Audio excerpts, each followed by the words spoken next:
And now, Lessons by Roy L. Pickering Jr., narrated by J.D. Jackson. You learn how to cut down trees by cutting them down. African, Batiki. I can do this. I know I can do this.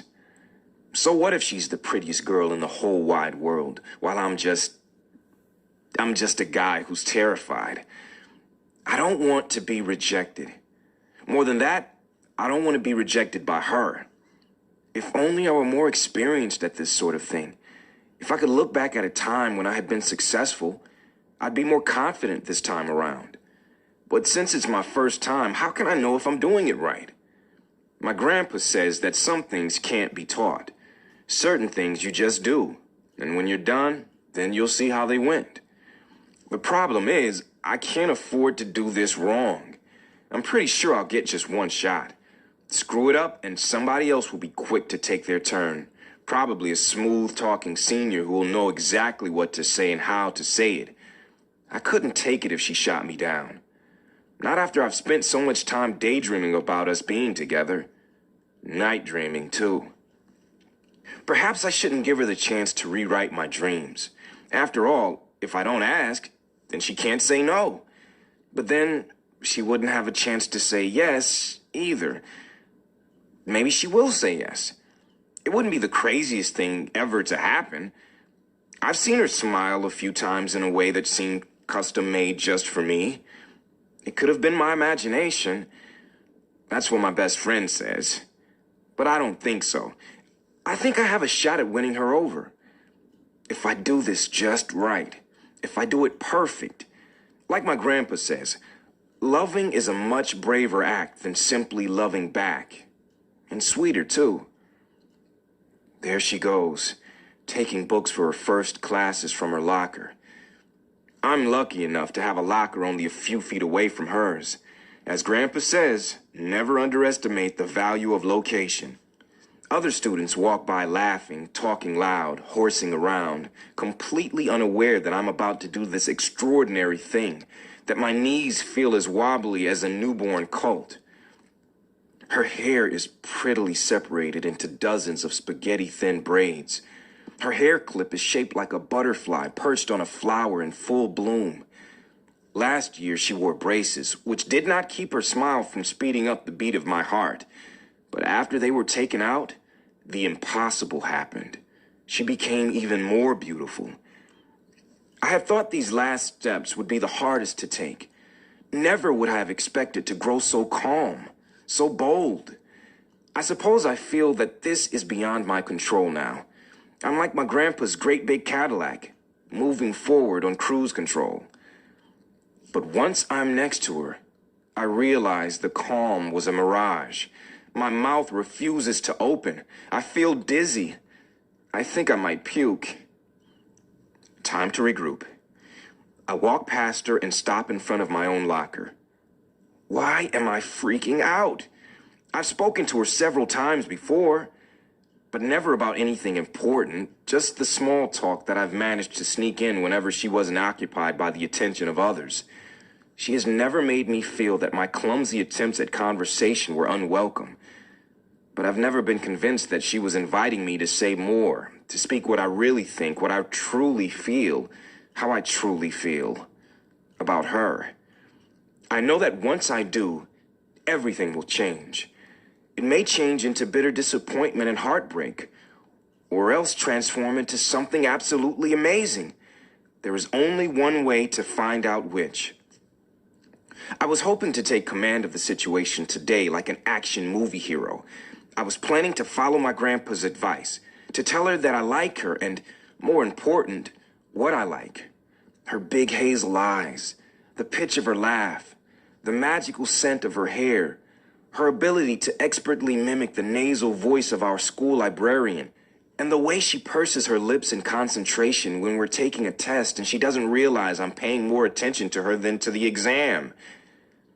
Instead of saying these things, I just stand there, peeking helplessly from the corner of my eye, afraid to be caught staring, afraid that if I let her out of my sight, the opportunity to act on my runaway feelings will be gone forever. Resolve is much tougher to locate once it's already been had and lost. So my grandpa says. Some might say I'm biting off more than I can chew. My best friend Kurt says she is one of the hottest sophomores in school, as if I had not figured this out for myself. She's very popular, usually surrounded by friends from the school journal or the tennis team she's on, not to mention muscle-bound admirers from the football team who think they can effortlessly charm her because they wear jockstraps and jerseys. Never mind that they won only 4 games last year. But Kurt doesn't see, or can't see, that her main priorities are not about being beautiful and in demand. She's not like the extra fine, extra shallow girls that he lusts after. Girls who would pass on a guy like me with scarcely a glance. If she were like that, she wouldn't need to reject me because I wouldn't be interested in her to begin with. It so happens that she is an honor student, just as I am. And like me, she can often be found in the library checking out not only assigned books, but also those chosen for pleasure. Yes, she is pretty, athletic, and popular. But she is also smart, ambitious, creative, funny, and sweet. In short, she's perfect. Perfect for me. Oh, there is one other thing.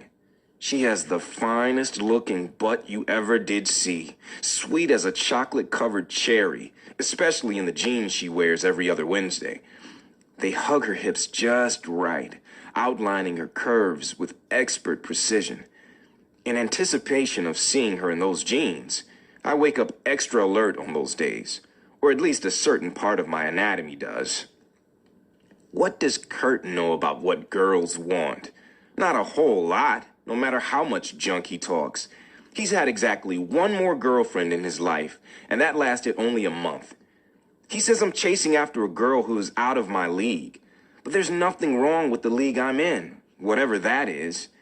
I may not be a jock or one of those guys who walks around in fat gear and blinging jewelry like a rapper, but I don't think I'm someone a girl would be embarrassed to be around either. I've been called cute plenty of times. Well, at least a few times. The message usually delivered secondhand. But the girls who have lazily pursued me in the past weren't the ones I was interested in, and the ones who have sparked my interest did not pay me much mind. I'm not sure what the problem is.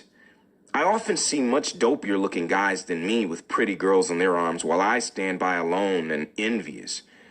Maybe those guys are simply luckier than I am, or braver. Probably a combination of the two. Lady Luck won't just fall in my lap.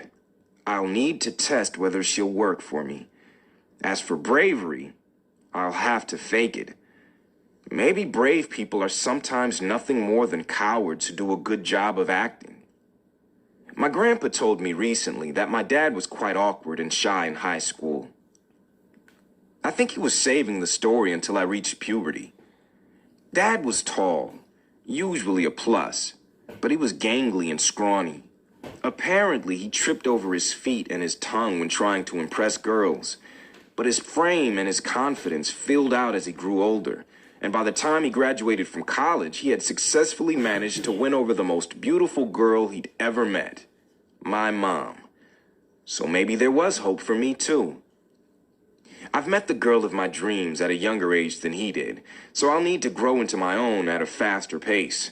I'll need to get off the sidelines and into the game, as Kurt would put it. I wonder what my grandpa would say if he were here beside me, an invisible guide coaching me to action.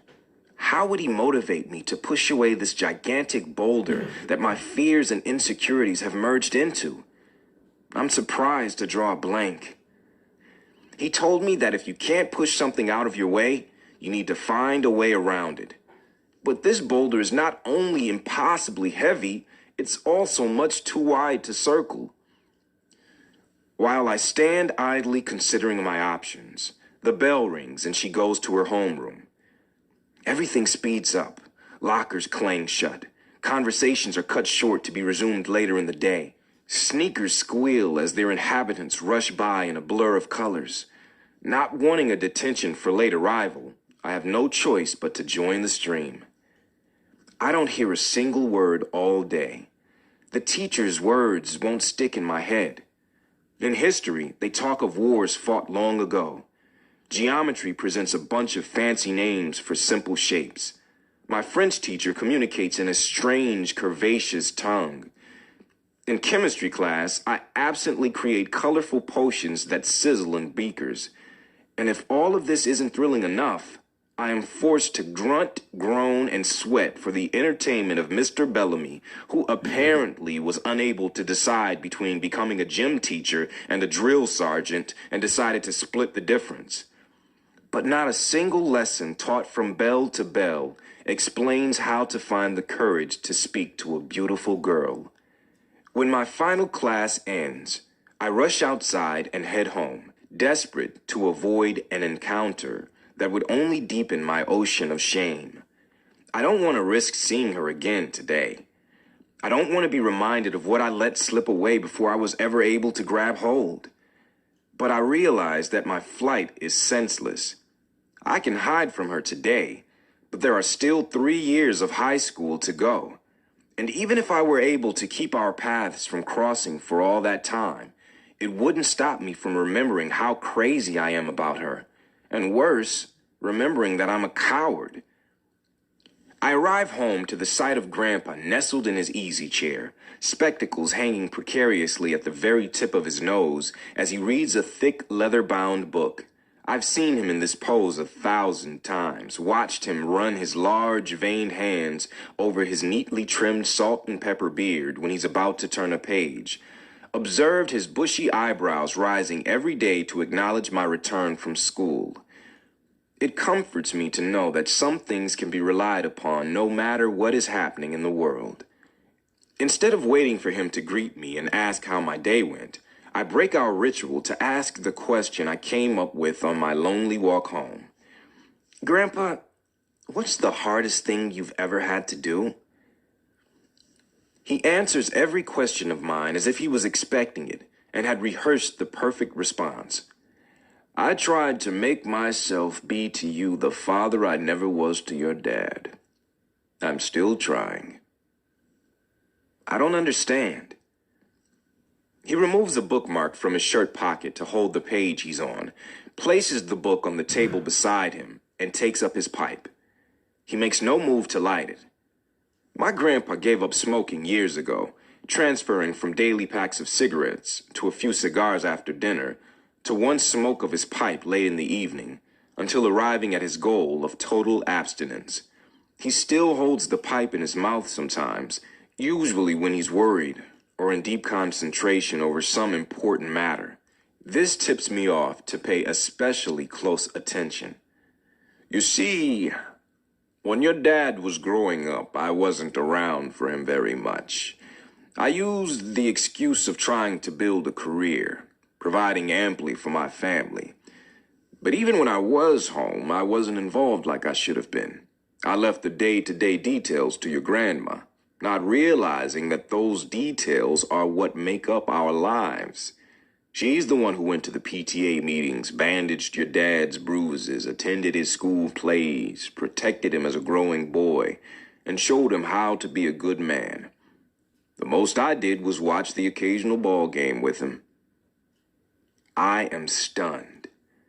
Grandpa's words don't match the deeds of the man I know him to be. Recognizing the disbelief in my eyes, he explains himself further.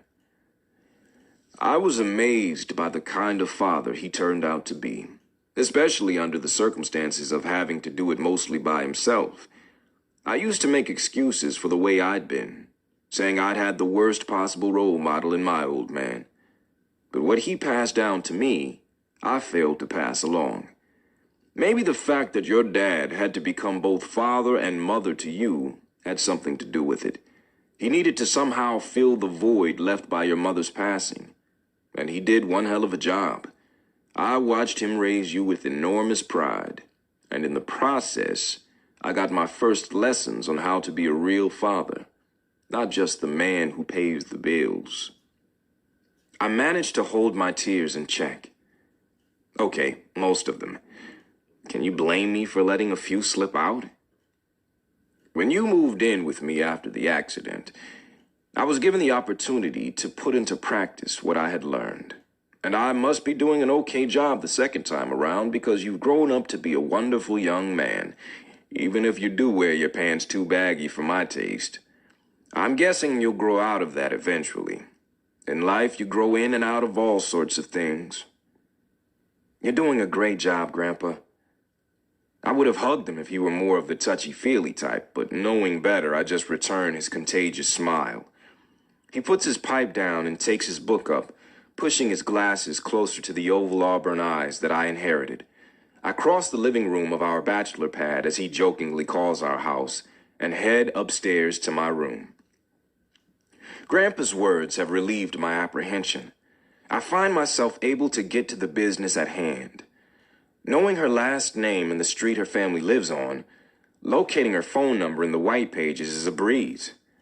My fingers do not tremble as I dial. There is no quaver to my voice when I ask if she is at home.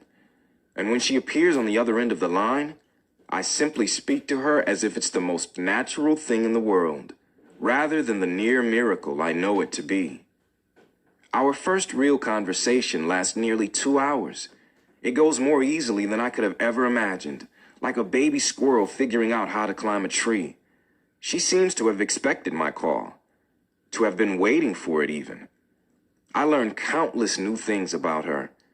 We have a lot in common, sharing the same favorite flavor of ice cream and favorite song currently in the top 10 countdown, and favorite book read in literature class last year, and mutual annoyance at the frantic hand-waving done by a certain pigtail know-it-all in every class.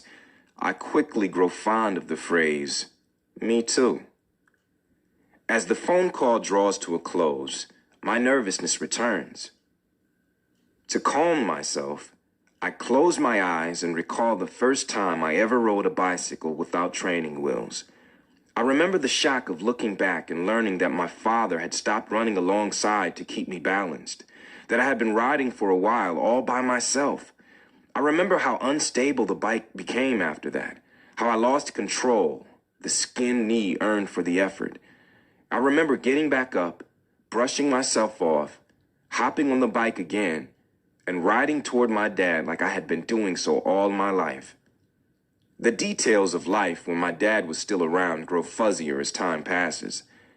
I don't want to forget anything about him, but little by little my memory fades. Once I ran home in a panic after school because I suddenly realized that I couldn't picture what he looked like. I flew into my house and straight to the nearest photograph with him in it. That picture is of my parents, the father taken from me by a drunk driver, and the mother I never got to know at all, because she died while giving birth to me. Neither of them died as heroes, such as what they're calling the firemen and police officers who rushed into the World Trade Center back at the beginning of the semester. If you have to die, I guess it would be nice to be called a hero by those you leave behind. My father and mother were just ordinary people with worse than ordinary luck, I suppose. Then again, Grandpa says heroes come in all shapes and sizes, some of which we don't always recognize. With all of this in mind, I ask her out on a date. It is the first time I have ever done such a brave and wonderful thing. I probably didn't do it perfectly, but I did it. As my grandpa says, sometimes it is the journey that matters, not the destination. She answers that this weekend isn't good for her. My heart drops. Then she says that the following weekend would be much better. So my destination is the movies next Saturday night. I don't know how I'm going to wait so long without bursting. I sure do wish it were sooner, although I'll probably need all the time I can get to prepare myself. It will take at least a few days for me to learn how to be charming and clever and whatever else girls like a guy to be.